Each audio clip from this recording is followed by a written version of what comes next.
E aí? Bom, o episódio de hoje é sobre... O episódio de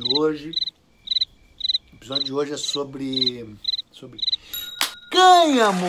É a interessantíssima, a envolvente, a pirante história do cânhamo. Pega aqui, bota a palavra cânhamo. Agora mistura, sacode, envolve. E a palavra cânhamo magicamente vai se transformar em maconha. Exatamente, cara. É um anagrama. Cânhamo, maconha. E agora tu vai ficar sabendo com umas reticências, né? Porque é uma história meio nebulosa, né? É uma história meio enfumaçada. Cara, e na real... tu vai ficar amarradão, tu vai velejar velas ao vento com a história do cânhamo e da maconha. Mas não te enerva, porque senão tu vai ter que recorrer à erva.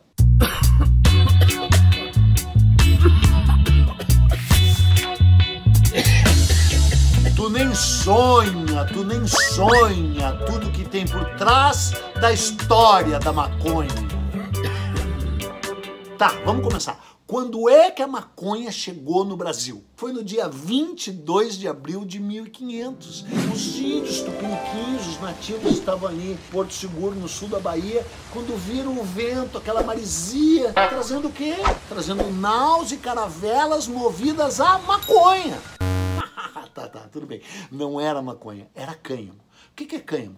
Cânhamo é uma das variedades da cannabis sativa, é a maconha careta. É a erva que não fumou. O cânhamo não tem THC, ou tem muito pouco THC. E é uma planta, uma fibra, uma planta cujo uso é muito antigo, né? Tanto da maconha quanto o cânhamo são conhecidos da humanidade há centenas de milhares de anos, né? Uma das primeiras referências escritas, documentadas do uso da maconha se dá na China 2.300 anos antes de Cristo, com o lendário imperador Shen Nung.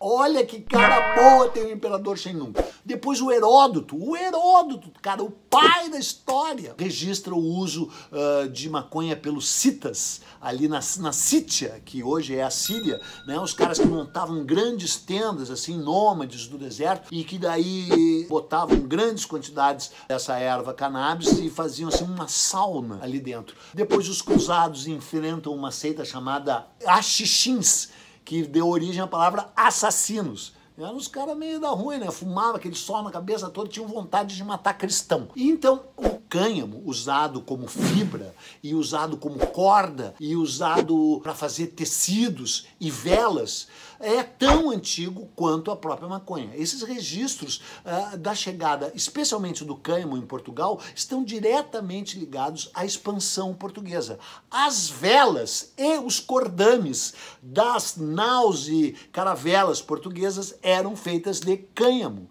Então, quando os indígenas tupiniquins veem aquela vela desfraldada ao vento com a cruz da Ordem de Cristo, a cruz de Malta, enfunada ali, eles já ficam do lado da maresia sentindo o cheiro do cânhamo. Mas não deu nada, porque, como eu já te falei, o cânhamo é careta. A maconha mesmo, a diamba, a liamba, o fumo de Angola, vai chegar no Brasil mesmo, segundo o botânico lendário lá dos anos 30, Pio Correia, vai chegar por intermédio dos escravos, dos escravizados de Angola, por isso que é chamada fumo de Angola, a partir de 1549. E segundo o Pio Correia, os escravizados traziam as sementes amarradas nos poucos trapos que os recobriam, ou então em pequenas bonecas tipo de voodoo, assim, que tinham nas suas tanguinhas as sementes enroladas ali. E eles começam a plantar no Brasil a liamba, a diama,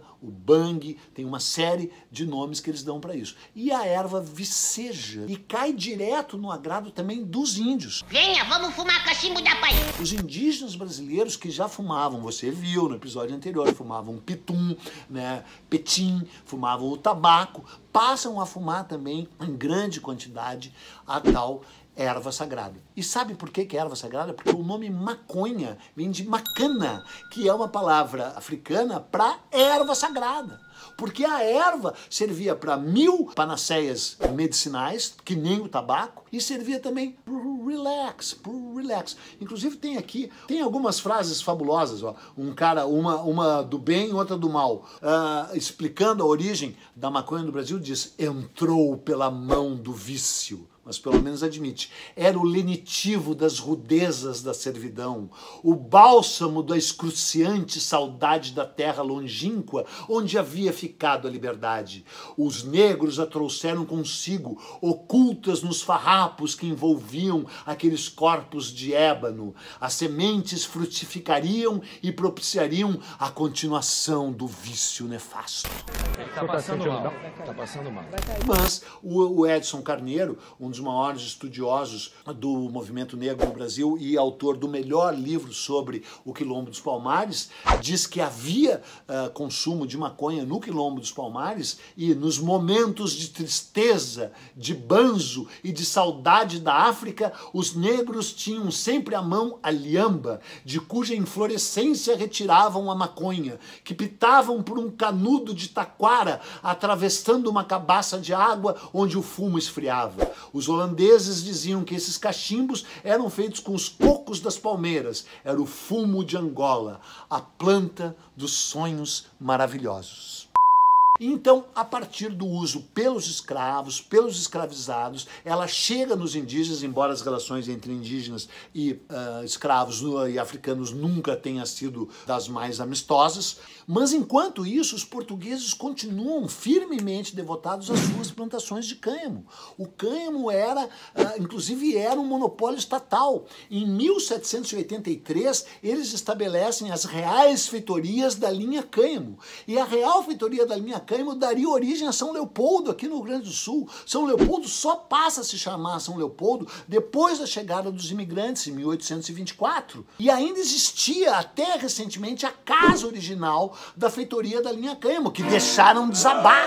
Então se produzia com um monopólio estatal cânhamo, especialmente no Rio Grande do Sul. Foi a primeira grande indústria gaúcha depois do charque, o cânhamo, que depois viria a ser estupidamente proibido, porque hoje em dia ainda é proibido produzir cânhamo. Roupa de cânhamo, vela de cânhamo, corda de cânhamo, muito melhor que algodão, muito mais resistente que algodão. E estupidamente proibido, porque em breve vai se começar o período da proibição da maconha. O primeiro registro oficial de proibição da maconha no Brasil é de 1831. O Código Penal do Rio de Janeiro estabelece que era proibido o consumo de fumo de Angola, porque era usado por quem? Só por escravos e por marginais e por desvalidos. E é essa toda a história que vai estar por trás do banimento dessa planta, dessa erva sagrada, das farmacopeias mundiais. Ela fazia parte das farmacopeias da Índia, da China, do Japão, os árabes a consumiam, os negros da África consumiam, ela se espalhou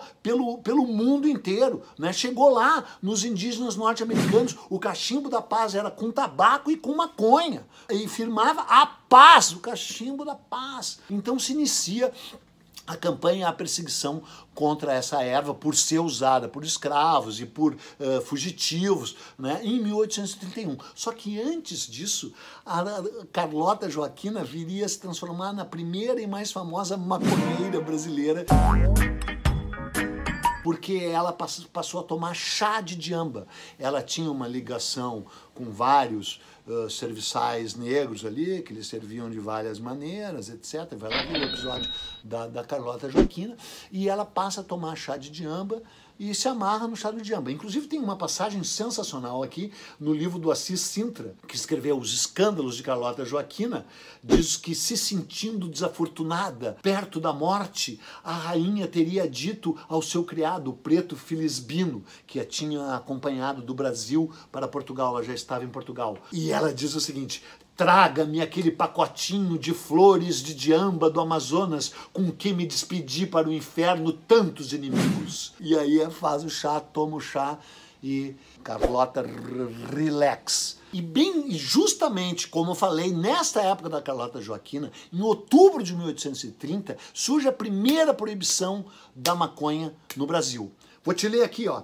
Outubro de 1930, no parágrafo 7º da postura que regulamenta a venda de gêneros e remédios pelos boticários, fica estabelecido que é proibido a venda e o uso do pito, do pango, bem como a conservação deles em casas públicas. Os contraventores serão multados, o vendedor em 20 mil réis e os escravos e as pessoas que usarem dele 3 dias na cadeia. Mas mesmo assim, cara, você pesquisando nos jornais do Rio de Janeiro na época e até 1880, por aí, você conseguia encontrar anúncios que nem esse. Cigarros índios, tá vendo? Cigarros índios, olha o que dizia. A dificuldade em respirar, a roncadura, a flatulência, a respiração sibilante acabam quase que de instantâneo. Uma expectoração abundandíssima, quase sempre em pouco tempo, torna mais fácil a respiração, mais branda a tosse e um dormir reparatório. Afasta todos os sintomas assustadores que se tenham manifestado. Cigarros índios. Onde é que vende esses cigarros índios? Porque eu ronco. E aí, em 1865, o grande Richard Francis Burton, o maior viajante de todos os tempos, tem um episódio sobre ele, o cara que traduziu As Mil e Uma Noites, o cara que entrou em Meca, o cara que percorreu todo o Oriente Médio, o cara que escreveu mais de 100 livros, o cara que traduziu inclusive Os Lusíadas, está fazendo uma visita de inspeção ao Brasil, chega nas Minas Gerais e na passagem por Minas Gerais, olha o que ele escreve. Os negros de Minas Gerais se deliciam também com o pango, aqui chamado de ariri. É a bem conhecida bang, cannabis sativa, com a qual tomei contato na Índia e até na costa leste e oeste da África. Eles são capazes de pagar prontamente 1000 réis por um punhado desse veneno. E no outro trecho ele acrescenta: no domingo após a missa, os vadios e dissolutos guardarão o dia santo à moda africana, estirados ao sol, fumando e, se possível, bebendo e fumando cânhamo, como fazem os selvagens de Serra Leoa.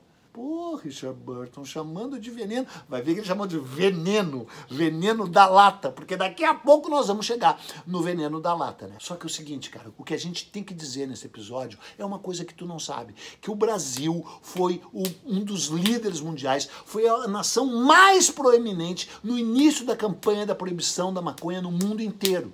E isso se deu a partir de 1924, quando teve uma conferência em Genebra, na antiga Liga das Nações, para tratar dos gravíssimos problemas do ópio. E de fato, o ópio e a heroína, né, drogas extremamente viciantes, né, que realmente conduzem os seus usuários à morte. Lembrando que a Inglaterra já tinha travado a guerra do ópio, que a Inglaterra produzia e exportava ópio na Índia e obrigava os chineses e os indianos a consumir ópio. Tá, então fecha esse parênteses, e o Brasil, em 1924, vai lá e inicia a campanha mundial contra a maconha, liderada por um cara chamado Pernambucano Filho da... Não, peraí, não é esse o nome do cara. Vou ler aqui, não me lembro direito o nome do cara, acabo de me esquecer. Professor Pedro José de Oliveira Pernambucano Filho. Tá aqui a cara dele, olha a cara dele. Ele disse que a maconha era tão perniciosa e tão viciante quanto o ópio e que precisaria haver uma campanha mundial liderada pelo Brasil contra a maconha. Só que mesmo assim, um pouquinho antes, ele próprio tinha lançado, na primeira Conferência Internacional do Ópio, realizada em 1923, ele tinha dito o seguinte: a dependência de ordem física nunca se verifica nos indivíduos que se servem da maconha. Em centenas de observações clínicas que fizemos desde 1915, não há uma só referência de morte em pessoa submetida à privação desse elemento intoxicante, no caso, a resina canábica. No cabanismo não se registra a tremenda e clássica crise de falta de acesso à privação, o chamado cold turkey, né, cara? Tão bem descrita nos viciados da morfina, na heroína e de outros produtos ligados ao ópio. E mesmo assim, ele vai um ano depois, nessa primeira Conferência Internacional do Ópio, em Genebra, em 1924, e diz que a maconha é tão perniciosa quanto o ópio. E o Brasil, a partir de 1930, vai cada vez mais se pondo na vanguarda mundial da campanha pela proibição da maconha. Por quê? Porque ela era fumada só basicamente por negros e por índios. Era a droga dos marginais. E aí, a partir de 30, os jornais fazem notícias cada vez mais sensacionalistas, essa maldita imprensa, sempre a imprensa. E a partir da Revolução de 30 e da Constituição de 1933, se inicia uma campanha cada vez mais radical contra a maconha no Brasil e no mundo. E em 1937, que é o grande ano dos antibióticos, é o grande ano em que a indústria farmacêutica se impõe definitivamente no mundo, a maconha é banida de todas as farmacopeias mundiais. E o Brasil e os Estados Unidos são os líderes dessa campanha. Exatamente. Nos Estados Unidos a droga era consumida por mexicanos, negros e índios. E depois por grandes artistas do jazz. Vai começar agora, inclusive, é o episódio. Não, vai começar agora uma grande mudança na história da maconha, que é uma mudança cultural. Porque daí, no fim da guerra, no pós-guerra, os grandes músicos de jazz americanos, o Charlie Parker, o Lester Young, o Joe Coltrane, vão começar a fumar cada vez mais maconha aberta e descaradamente. A geração beat, o Jack Kerouac, o Allen Ginsberg, de 48, 49, 50, também vão começar, e aí há um levante cultural no mundo inteiro, do qual o Brasil faz parte pelo consumo recreacional de maconha. Ela sai das classes marginais, continua nas classes marginais, mas atinge uma classe média branca,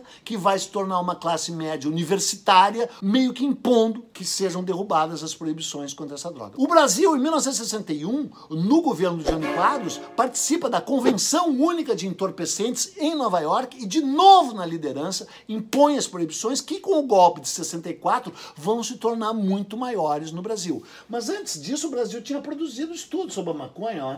Eduardo Bueno e sua fabulosa biblioteca. Olha esse aqui é de 1958, em homenagem ao ano que eu nasci. É um estudo bastante profundo sobre o uso de maconha, deixando claro que ela era usada por essas classes marginais. Também tem esse espetacular romance aqui, mostrando que tu fica assim se fuma maconha. E, evidentemente, o meu favorito, Sorumba. Né? O cara que fica sorumbático. E sorumbático ficou o país com o golpe de 64. Só que aí houve uma divisão entre os rebeldes que eram contra a ditadura no Brasil. Alguns foram para a luta armada e outros foram para o desbunde.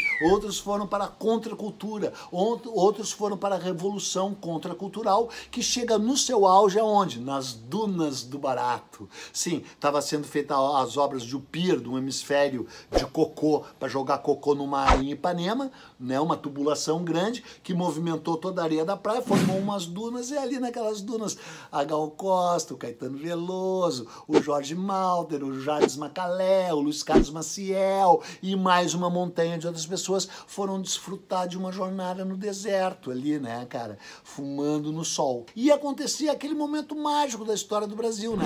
Choveu maná. Aqui a maconha veio da praia em latas, que é o tal verão da lata. Vai lá ver um episódio do qual eu participo do History Channel sobre a história do verão da lata. E aí continuava, a repressão se tornou muito pior no Brasil antes disso, em 1976. As leis do governo militar tornaram a proibição e as penas aos usuários de maconha, não fazendo a menor distinção entre o usuário e entre o traficante, né? Nessa guerra absurda, obtusa, com relação às drogas, que nunca deu em nada. Mas daí o país vai se movimentando. Sabe que o Bob Dylan está aqui dizendo que the times are changing, os tempos estão sempre mudando, né? Chegam os anos 80 com Rock in Rio e papapá, a geração saúde percebe que aquele chá ali é saúde pura, etc. E aí o verão do apito, né? Quando as pessoas começam a apitar para mostrar que a repressão está chegando, que os meganha vão chegando ali na praia quando eles estão fumando, o apito é proibido e fica proibido apitar. E aí vem as marchas pela maconha, a campanha pela descriminalização da maconha, e aí a própria Anvisa agora já libera medicamentos com base de canabinol, que não tem THC, que não deixa ninguém doidão, mas que evidentemente comprova que a maconha sim é uma erva sagrada, é uma erva medicinal, sempre foi. E a repressão à maconha se dá pelos dois caminhos, pelo caminho da repressão social a grupos marginais e depois pelo caminho da repressão para rebeldes beats, hips, punks, rajiniches, que sempre confrontaram o sistema. Mas o que tu não sabia é que o Brasil sempre esteve na liderança. O Brasil iniciou a campanha mundial contra a maconha em 1924. Mas ainda bem que aqui do lado tem o Uruguai, que sempre foi libertário, que sempre foi progressista e que mesmo vivendo meio enfumaçado, tem horizontes muito mais claros que os horizontes do Brasil. É essa a história da maconha no Brasil e é essa a história que todos nós deveríamos saber, porque mais uma vez bota o Brasil na vanguarda do atraso. Tchau. Esqueci de tudo que eu falei.